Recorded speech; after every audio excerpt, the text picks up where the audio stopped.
ضيفنا أهلا بك هللت أنوارك أنت بين أهلك قد نزلت دارك ضيفنا أهلا بك هللت أنوارك أنت بين أهلك قد نزلت دارك مرحبا بمن أتانا أيها الزائر أهلا لك في القلب مكانا. الحمد لله وكفى والصلاة والسلام على رسوله المصطفى أما بعد اتقوا الله تعالى وأطيعوه أما بعد خطبتنا maanta waxay ku saabsan tahay casho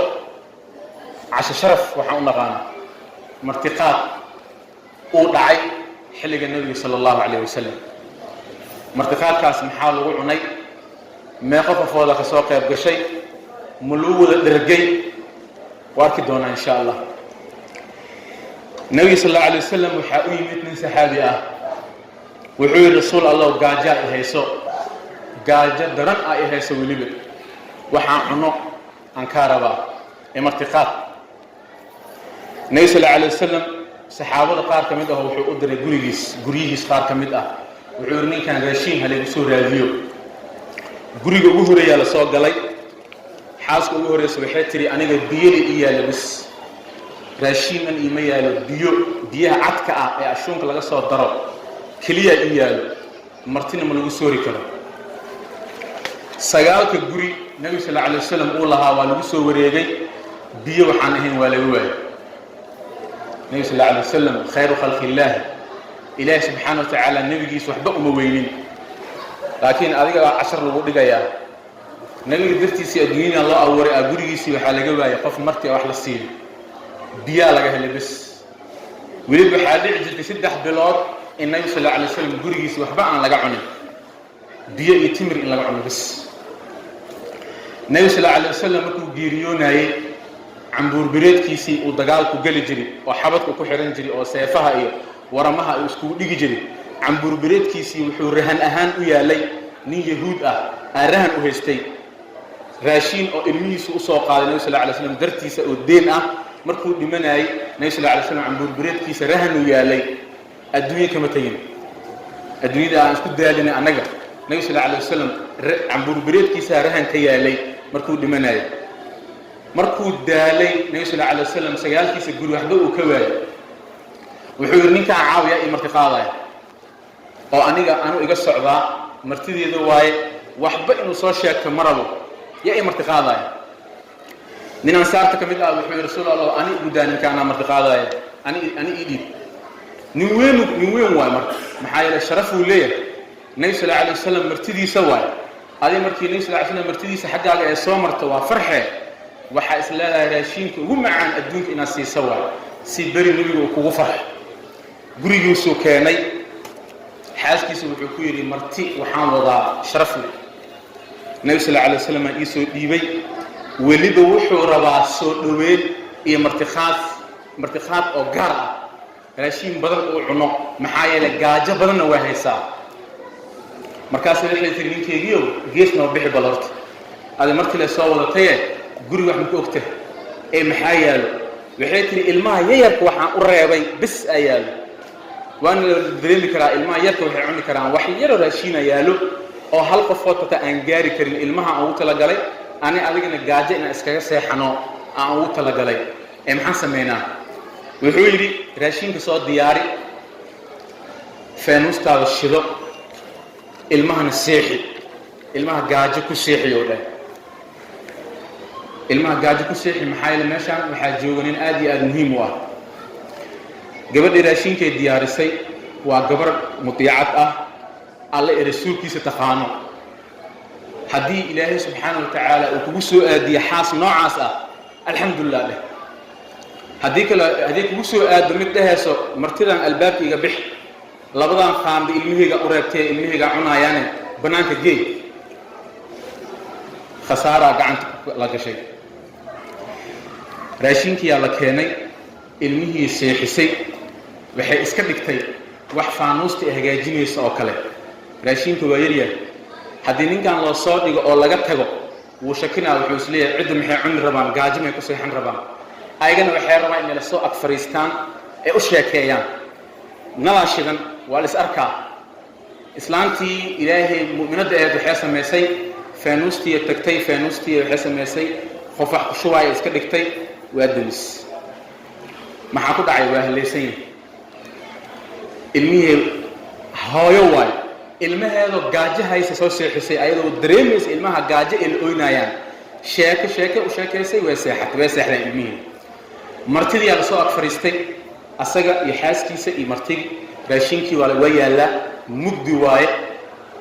raashin cunuugii bilaawaa ninkii martida ahaa ayagana waxay iska dhigeen dad wax cunaaya oo kale gacantii way gelinayaan weelka laakiin wax ma ka soo baxsanayaan goosahay maqashiinayaan oo wax calaajinaya waxna ma cunaayaan sheekana way u haayaan wuxuu isleeyahay ninkan raashin fara badan ah meeshan yaala kala nooca caawo marti sharaf aan caadi ahayn baa lagu sameeyey raashin yar ayaa la meeshana markuu dhammaystay wuu tirtirtay asagana wuu seexday labadoodu waa seexdeen waagi markuu beriyey nebiga sal alay wasalam uu imaadeen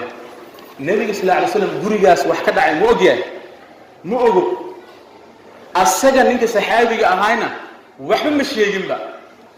istustus iyo kibir iyo halagu sheegay iyo ma ka ahaynba asaga gurigiisay ku dhammaadeen sheekada ninka martida muxuu ogyahay asaga wuxuu ogyahay xal in la marti qaaday ninkan iyo naagtiisii in wax la cuneen ee u sheekeeyeen uu ogyahay kaliya nabi sallallahu alayhi wasallam markii uu yimid ninka martida ahaa loo keenay nabi sallallahu alayhi wasallam ninkii ansaariga ayuu fiiriyey wuu qoslay wuxuu yidhi laqad daxika allahu laylata min ficaalikuma adii xaaskaaga xali waxaad samayseen ilaahay waa la yaabay ilaahay la yaabay waxaad samayseen oo wanaaga ah meesha maxaa ka muuqdo nabi sallallahu alayhi wasallam in loo sheegay Soomaa in la yiri saxaabiga ah ninka u dhiibtay waajibkiisa waa ka soo baxay ma ka soo bixin kaliye meeshii lagu talagalay waa dhaafiyay bilib Soomaa waa dhaafiyay markaas wuxuu yiri nabi sallallahu alayhi wasallam ilaahay amalka xal ah samayseen aad iyo aad buu farxay wuu ku qoslay waliba maxaa yeelay ilaahay wuxuu yiri subhanahu wa ta'ala ansaar wuxuu ku tilmaamay wayu'thiruna ala anfusihim walau kana bihim khasaasa ayaga khasaasa waxa la yiraahdaa gaajo daran juuc way ka daran tahay qof laabtiisa aad eber u tahay oo wax yar raashin helay walaalkiisa siinaayo qofka mu'minka nadiifka loo yaqaanaa ilaahay muxuu ku daray waman yuqa shuha nafsihi fa ulaa'ika humul muflihun qofkii laga ilaaliyo bakhaylnimo waxa aan la igu fiican yihiin qofkii laga ilaaliyo oo walaalkiisii wax la jeclaada ninkaas wuu guuleystay ninka shaacirka muxuu yiri innal karima la yukhfa anka usratuhu qofka fiican culeyskiisa wuu ka qarsanaya baahiya ay hayso ku dhahayo dhibaa ay hayso ku dhahayo wajigiisu waa nadiif hatta yukhala ghaniyan illa Allahumma la taajir inuu yahay wa huwa majhud gaajana waa haysaa gurigiisa dabka mashidna asan nadiif oo cid wax weydiinayo ninka jaahilka markuu arko wuxuu umaleynaa lacag inuu haysto nabi sallallahu alayhi wasallam xadiis wuxuu ku yiri ahabbu an-nas ila Allah dadka ilaahay waxa lagu jecel badan yahay ilaahay wuxuu u jecel yahay anfa'uhum ila an-nas lin-nas dadka midka wax u taraaya midka asaga calooshiisa wax u taraaya ilaahay ma jecla midka dadka wax u taraaya a'maal ilaahay agtiisa lagu jecel badan yahay waxay tahay ayadana farxad aad geliso qof muslim ah qalbigiisa qof dhibaataysan qof murugaysan aragtay murugtiya ka qaadi kartaa adiga awood ilaahay wuu ku siiyay waa ka qaaday qalbigiisa farxad baad gelisay ilaahay amalkaas wuu jecel yahay ama kurbada aad ka qaado ama gaajada aad ka qaado ama deen lagu lahaa sikadiis aad ahayd deenta waa laga dhiibay nin deen la murugsanaa intaas oo boqol ijaar lagu lahaa oo aad ahday wax laga rabo mal waa laga dhiibay ijaarka ninkaas wuu farxaya Soomaa farxadda qalbigiisa aad gelisay ilaahay wuu jecel yahay nabi sallallahu alayhi wasallam wuxuu yiri masjidka Madiina inaan fadhiyo oo aan i'tikaafo oo meesha aan ku cibaadeysto waxaan ka jeclahay qof walaal ah inaan raaco oo dan asaga uu leeyahay aan la soo dhameeyo qof wuxuu ku yiri meel ii raac dan leeyahay xaajan soo gudan rabaa ama qof aan soo booqan rabaa wax oo xaaje uu leeyahay wuxuu ii saan darso waa mashquulsanahay kana ahay hadhiin haddiiba aad raaci kartid raac ilaahay wuu jecel yahay nebigaa dhahay waxaan ka jeclahay masjidka inaan ku cibaadaysto in qof walaalkayga aan raaco ilaahay subxaana wa tacaala wuxuu kaloo yidhi nebigiisa qofkii caradiisa qariya waman katama hayda waa xanaaqday wax walbaa samayn kartaa waa isqarisay ilaahay subxaana wa tacaala qalbigiisa ninkaas maalinta qiyaama wuxuu ka buuxinayaa raalli ahaansho qofkii walaalkiisa meel u raaca dantiisa usoo dhammeeyana maalinta qiyaama markii dadka ay cabsanayaan oo lugaha ay gariirayaan asaga ilaahay lugihiis dhulka buu ku celinayaa cabsida ilaahay buu ka badbaadinayaa allahna fahamsiiyo ilaahay wuxuu yidhi yaa ayuha aladiina aamanuu in tansuru allaha yansurkum haddaa ilaahay u hiilisaan ilaahay wuxuu ku leeyahay maalinta qiyaamo aniga waa gaajooday maxaa ii quudin weysay markaasaa waxaa leedahay allah see u gaajoonaya adi rabbigeen inaad tahay be adaana quudin jiraye markaasuu wuxuu ku leeyahay addoonkeyga hebel hebel ahaa gaajaa qabatay gurigaaga guri ku dheganoo ku jiray waad ogeed haddaa u tegi lahayd oo raashiin a u geen lahayd aniga meesha igu arki lahayd ilaahay ku dhahay fakam diriskiisa gaajahayso subaxdii qashinka raashinkii xal lagu daraayo baawur qashinka markuu qaadayo fiiri waxa guriga laga qaadayo xafaayad iyo waxa u badan raashinka la cunay oo soo haray raashinkaas soo haray qof waxaa laga yaabaa markaad u geyso ee ula tahay agtiisa raashin hadda la kariyo oo kale maxaa yeele gaajahayso adi waa qabatay bacaa ku shubtay qashinkaa ku dartay maalinta qiyaama su-aasha ilaahay u diyaargarow marka hore waxaa karsatay wax kaa badan kadibna masaakiintii waa u diiday qashinkaa ku dartay